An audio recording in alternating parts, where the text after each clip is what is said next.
Bonsoir à tous, ravi de vous retrouver pour ce premier rendez-vous d'information de la soirée sur Aloula.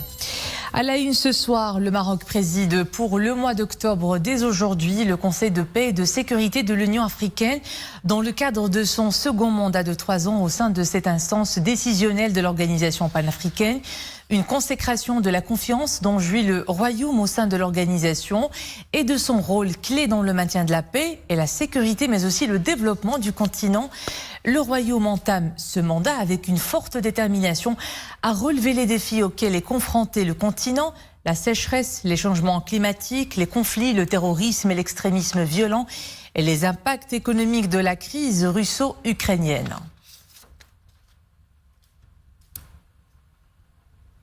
Un début d'automne avec les premiers flocons de neige dans la province de Tinrir, de quoi soulager la population qui espère une bien meilleure saison.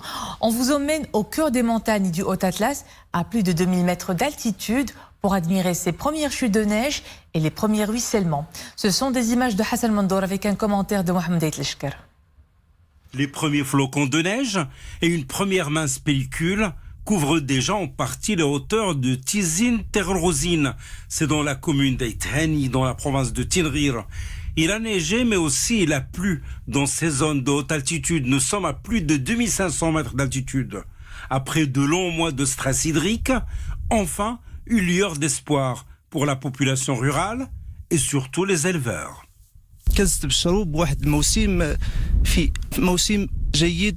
Ces premières neiges augurent d'une bonne saison agricole, ce qui nous permettra de surmonter la crise consécutive au stress hydrique dont souffrent beaucoup de régions.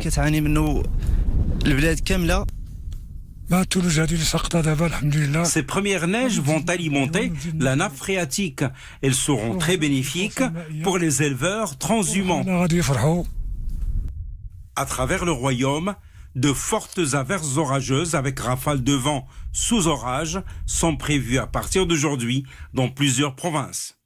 La direction générale de la météorologie annonce ces fortes averses orageuses pour les provinces de Tinrir, Ouarzazate, Zagora, El Haouz, El Rachidia, Midelt, Bni Mellal et Azilal.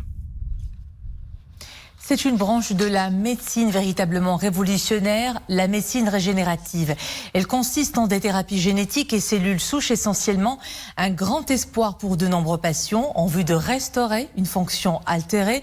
Chez nous, un centre de médecine régénérative plante son décor au CHU Mohamed VI avec le précieux concours de compétences marocaines. Reportage à Marrakech, Mohamed Hassan Mskour, Soumaïa Belayachi avec Nisri El Hamdawi.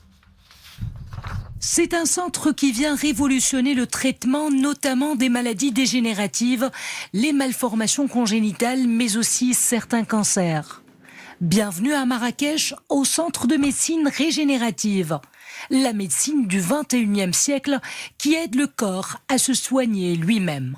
C'est un centre qui permet de donner des traitements de 3e niveau pour des patients, que ce soit au niveau des patients cancéreux, par l'immunothérapie anticancéreuse qu'on fait déjà comme la photophérèse. D'autres techniques innovantes sont encore en recherche, qu'on va bientôt lancer, un essai clinique, Inch'Allah, très bientôt, dans la technique de CAR-T-cell. En plus, nous savons aussi, dans cette journée, nous allons mettre le point sur une technique de traitement par les cellules souches mésenchymateuses, qui est une technique novatrice qui permet de régler et de traiter plein de pathologies. Le centre de médecine régénérative de Marrakech est le fruit d'un partenariat public-privé, porté également par des compétences marocaines évoluant aux États-Unis. Leur expertise dans ce domaine est très riche. Tout ce qui est médecine régénérative et spécialement tout ce qui est cellules souches est une thérapie qui donne plus d'espoir aux patients qui ont déjà essayé tous les traitements et qui n'ont pas eu de réponse. On ramène toutes les technologies du public et du privé, on les amène au public. C'est le cas qu'on a fait ici à Marrakech, dans le centre de médecine régénérative de Marrakech. Ce sont des technologies qui sont à la pointe aux États-Unis et que j'avais ramenées ici. On a développé, on a formé, on a traîné, formé les médecins, on les a certifiés pour qu'ils puissent faire ces technologies. Je crois que c'est une expérience réussie. Le centre dispose dispose d'équipements de pointe. Ce centre est un modèle à suivre. Le ministère de la Santé et de la Protection sociale œuvrera à réitérer l'expérience dans les autres régions afin de rapprocher les services de médecine régénérative des populations dans différentes villes. La médecine régénérative suscite un grand espoir chez les spécialistes et les malades. Au niveau national, seul le CHU Mohamed VI de Marrakech et l'hôpital universitaire international Cheikh Khalifa de Casablanca proposent cette médecine du futur. C'est l'un des aéroports qui enregistre de bonnes performances en cette période post-Covid. L'aéroport de Guilmim, qui fait partie des premières infrastructures à avoir eu un bon taux de récupération, 126%. Le trafic aérien de passagers mensuels a également suivi ces tendances haussières constatées depuis la reprise du trafic international et la période des vacances d'été. Nissel Hamdawi. L'aéroport de Guilmim affiche bonne mine. Le trafic aérien a repris son dynamisme. En témoignent les chassés-croisés des passagers. Le lancement des lignes Guilmim-Ouadnoun-Casablanca et îles Canaries-Guilmim y est pour beaucoup. La ligne reliant Las Palmas à Guilmim est une aubaine. Auparavant, on devait passer par l'Aïn pour débarquer à Agadir. Et ce n'était pas encore fini puisqu'on devait prendre une longue route avant d'arriver à destination. Je suis venu de Fuerteventura. De Las Palmas, je suis arrivé rapidement à Guilmim. Ce vol nous a vraiment facilité le déplacement. Ce vol est pratique pour nous qui empruntons souvent la ligne Las Palmas-Guilmim. L'amélioration de la situation épidémiologique au niveau national a incontestablement joué un rôle dans l'amélioration des indicateurs. L'aéroport de Guilmim a enregistré 280 vols durant les 8 derniers mois. حركة النقل الجوي انتعاشا ملموسا خلال 8 أشهر الأولى من هذه السنة. Le trafic aérien a connu un réel dynamisme durant les 8 premiers mois de cette année, principalement la période marquant l'opération Marhaba 2022. Cette année, l'activité aérienne a dépassé celle de l'année 2019, avec un taux de récupération de 132%. L'aéroport a accueilli durant la période de janvier à août à peu près 11 000 voyageurs. De nouvelles lignes internes et internationales ne tarderont pas à être lancées. L'aéroport de Guilmim a visiblement de beaux jours devant lui. Et puis sachez que les restrictions sanitaires du PCR et du pass vaccinal ont été levées depuis hier à l'entrée du territoire marocain. Une bonne nouvelle donc pour les voyageurs. Et la vie reprend ses droits après la parenthèse de la crise sanitaire. Le Festival international des femmes de Salles renoue avec son public d'ici et d'ailleurs. La 15e édition, tout comme ses précédentes, est une fenêtre ouverte sur les films conçus, écrits, réalisés ou produits par des femmes. La 15e édition, c'est un programme bien chargé, des projections, des hommages et le Sénégal comme invité d'honneur. Mohamed Aït-Chguer et Mariam Benskri. Sarah Chafi faisait des études de cinéma à Cuba. Elle retourne chez elle en Égypte juste pour finaliser son projet de fin d'études. Mais la pandémie du coronavirus la surprend et l'empêche de retourner à Cuba. Confinée chez elle, elle tourne back home, le retour. Le fait d'avoir pris la caméra et d'avoir tourné tous les jours avec, ça m'a un peu sauvé de cet ennui, de cette incertitude qu'on vivait à ce moment-là. Et voilà, donc j'ai fait un film sur mon père, mais c'est aussi un film sur le retour et la réconciliation aussi avec mon pays. Depuis le début, j'avais un bon sentiment par rapport à ce festival, quand je sais que c'est un festival de femmes et que c'était au Maroc. Back Home est en compétition officielle dans la catégorie du film documentaire. Cette 15e édition du Festival international du film de femmes présente également en compétition officielle 10 longs métrages, dont L'été éternel de la française Émilie Orcel. C'est un film qui parle de la perte à un très jeune âge et de comment on se reconstruit avec ça, en ayant perdu un semblable.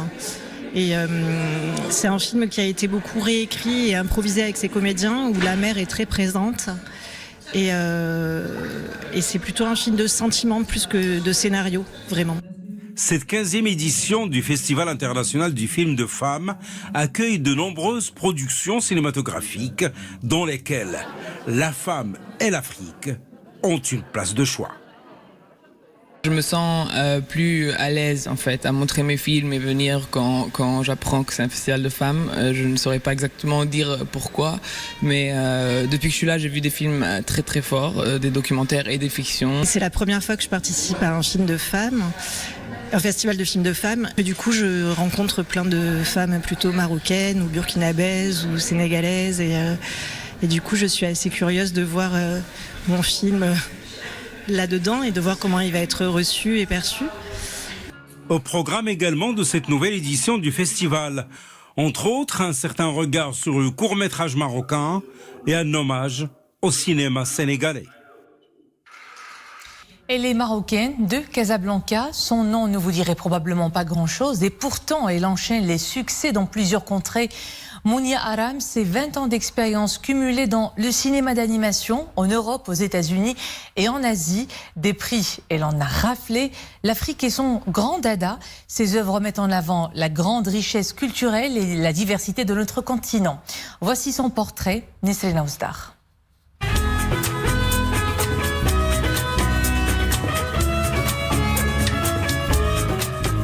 Si l'Asie est fière du succès planétaire des animés, l'Afrique peut également se targuer d'avoir la vision imaginative et très inspirante de Mounia Aram.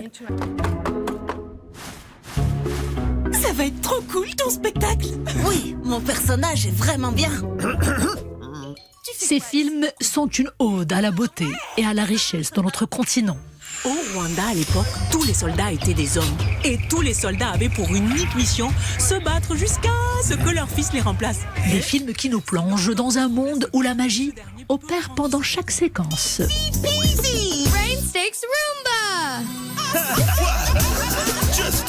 Avec Rina Rino, nous sommes invités à découvrir les animaux de la jungle et la musique africaine.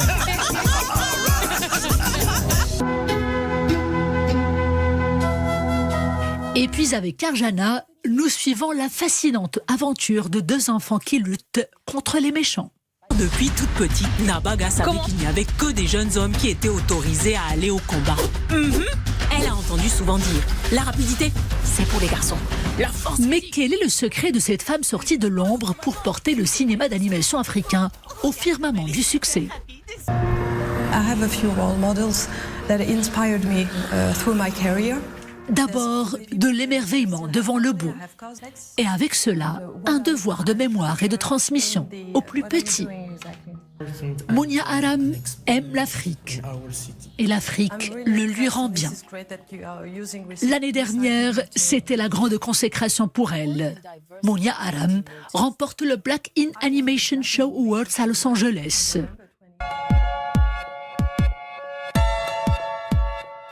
Son brillant parcours lui vaut également d'être choisi par l'émission African Voices Changemaker de CNN. In Morocco, we meet an award-winning animator who's using her craft to bring the African story to the world stage. On dit que le génie, c'est l'enfant se retrouver à volonté. Dans le cas de Mounia Aram, c'est l'enfant se sublimer à souhait. Et avec cela, tout un continent qui est dignement célébré. We're going to make it happen. It's just a matter of having the right partners. Et Mounia Aram nous rejoint en direct depuis Paris. Mounia, bonsoir, ravie de vous avoir parmi nous ce soir.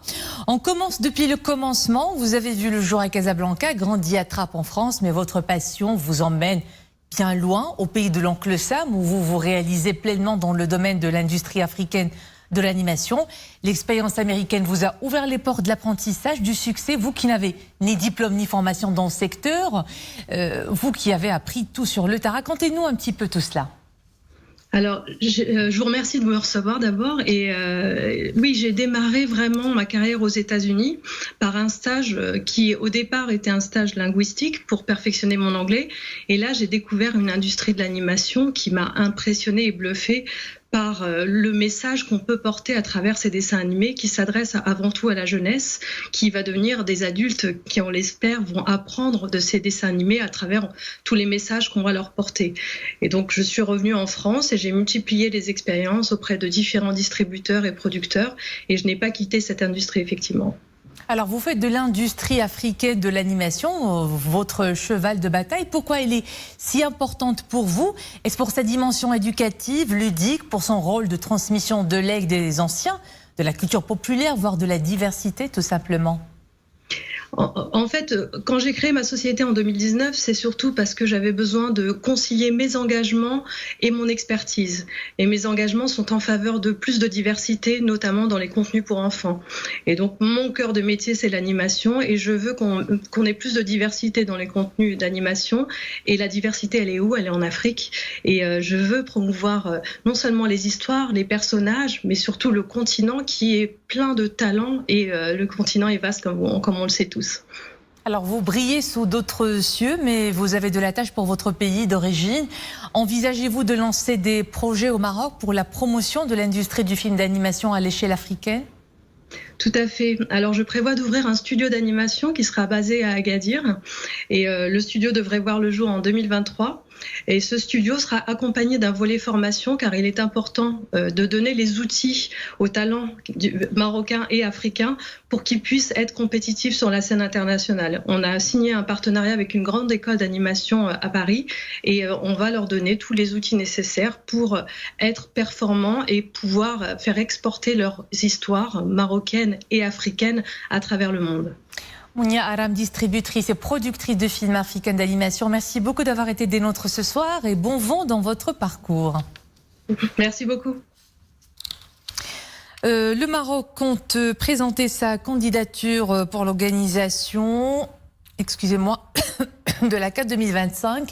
C'est ce qu'on apprend aujourd'hui auprès d'une source proche de la Fédération royale marocaine de football, initialement prévue en Guinée.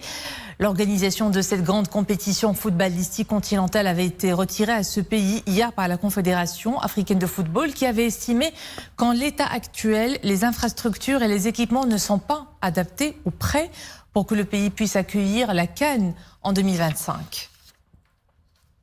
Et pour la première fois dans l'histoire, l'équipe nationale marocaine participe à la Coupe du monde de football pour amputés qui se tient à Istanbul depuis hier 30 septembre jusqu'au 9 octobre. Conduite par l'entraîneur Fouad Assou, la sélection nationale est logée dans le groupe D aux côtés du Brésil, de l'Iran et de l'Irlande. Elle s'est qualifiée pour cet événement international après s'être classée 5e lors de la dernière Coupe d'Afrique des Nations qui s'est déroulée en Tanzanie en décembre dernier. Pour le coach Fouad Assou, même si le Maroc se trouve dans un groupe difficile composé de pays expérimentés en Coupe du monde de football pour amputés, eh bien l'équipe marocaine est déterminée à obtenir des résultats honorables.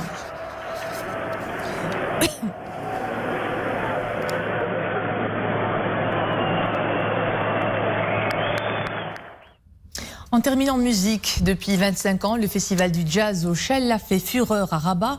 Après une parenthèse de 2 ans d'absence, Covid oblige, le voilà de retour, toujours avec la même promesse, jeter des ponts musicaux entre le Maroc et l'Europe. Cette année, plus de 50 musiciens se retrouvent en scène pour des concerts inédits où se mélangent les styles et les genres. Regardez ces extraits.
c'était la note de fin de cette édition. Merci à vous de nous suivre. L'info est de retour à 20h30 avec Nadia El Modène.